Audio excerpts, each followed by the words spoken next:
Bien, aquí en nuestra oficina de CES Consultora estamos con el doctor Lucas Michelou, quien tuvo la gentileza de acercarse hasta nuestro lugar para charlar de un tema muy importante que es el derecho preventivo. ¿Cómo está, doctor Lucas? Bueno, Pedro, gracias por la invitación, gracias a toda la productora, siempre un placer compartir este espacio.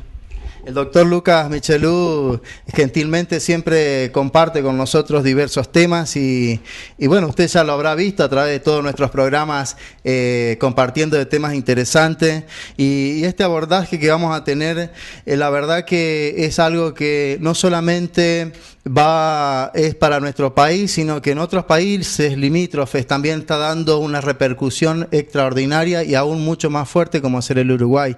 Pero vamos a nuestro tema, doctor Michelou, ¿qué es el derecho preventivo?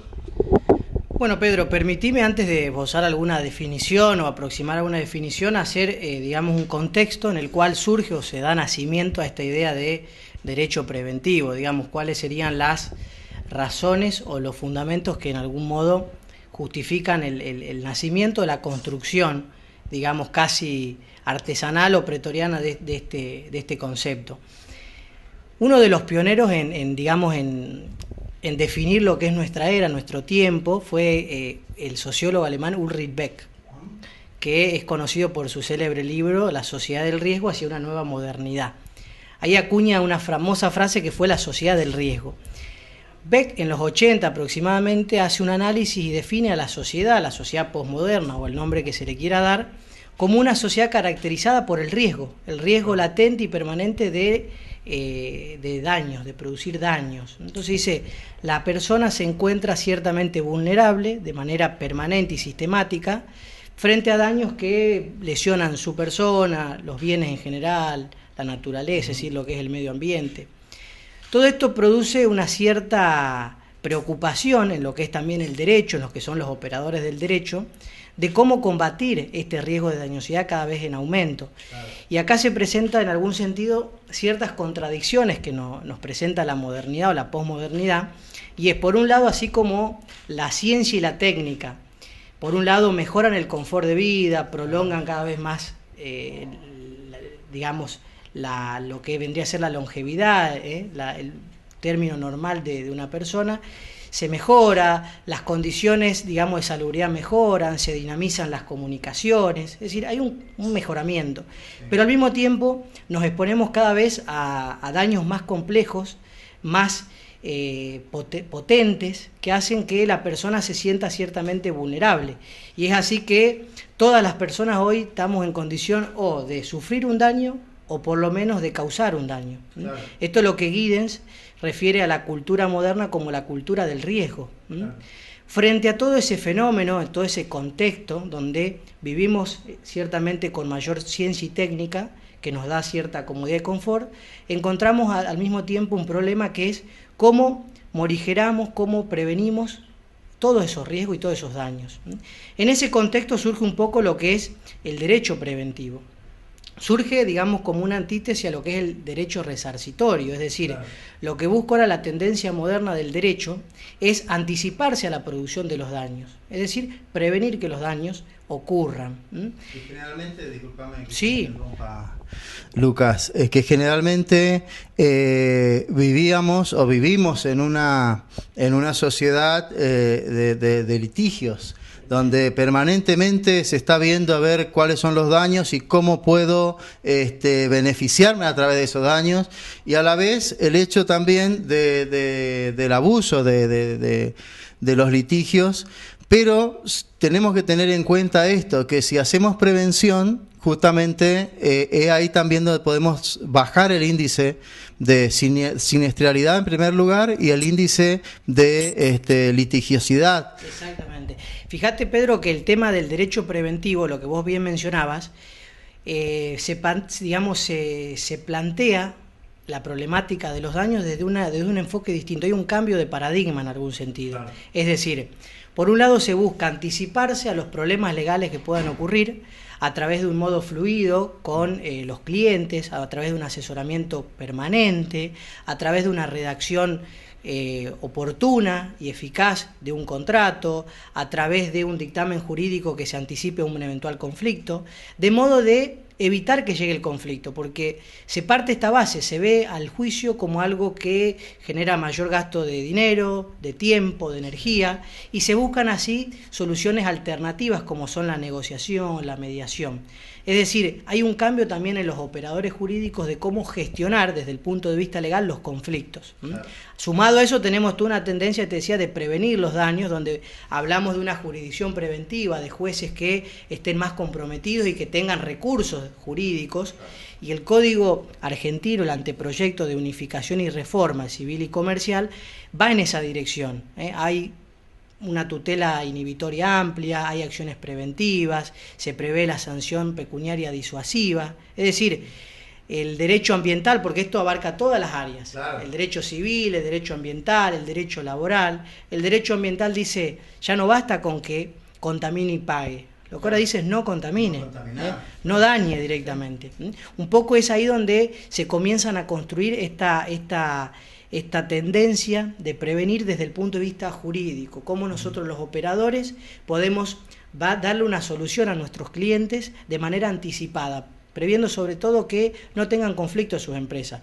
Y sobre todo, algo que buscamos desde el derecho preventivo es preservar las relaciones humanas, claro. Es decir, entre los empleados y los empleadores, en cualquier órbita, entre el locatario y el locador, ¿sí? O en cualquier relación jurídica. Es decir, intentar no desgastar a través de un litigio, a través de un proceso judicial, y anticiparse de manera extrajudicial a través de actos jurídicos concretos o a través de asesoramiento permanente para evitar llegar a esos resultados. Perfecto. La verdad que la definición excelente, y poder ver de que todo ayuda a justamente esta interrelación que debe haber, donde antes hablar de pronto de algo legal era como un corte, una separación entre el empleado-empleador o quizás en diversas áreas. Sin embargo, lo que se trata es de minimizar justamente eso y lograr aunar criterios, previniendo antes de llegar a una separación, a un litigio, antes de llegar a una discusión. Una consecuencia dañosa, como bien dice técnicamente el doctor. Exacto. Quisiéramos que, ¿cómo se implementa? Bueno, el implemento es lo que te mencionaba un poco, es algo, digamos, si se quiere, pretoriano, es una construcción del día a día, porque no existen, sí existen leyes en cada rama del derecho, lo que te mencionaba hoy, el derecho al consumidor, derecho medioambiental o del ambiente, derecho civil, el derecho laboral, que tienden a prevenir a través de normas concretas, a través de mecanismos concretos. Y hay sí, desde el punto de vista, digamos, jurídico, lo que vendría a ser el ordenamiento, ciertas herramientas, tanto sustantivas como procesales. En ese buceo legal, jurisdiccional, procesales, donde nosotros los operadores vamos a ir, digamos, construyendo esto, muchas veces a través de medidas también creativas, de cómo poder llevar a una empresa algún procedimiento, algún asesoramiento, quizá a través de una evaluación en la empresa se observa que hay una alta tasa de siniestralidad y no necesariamente tiene que ver con que la empresa no esté haciendo capacitaciones, o que las empresas no les estén, digamos, brindando elementos de protección personal.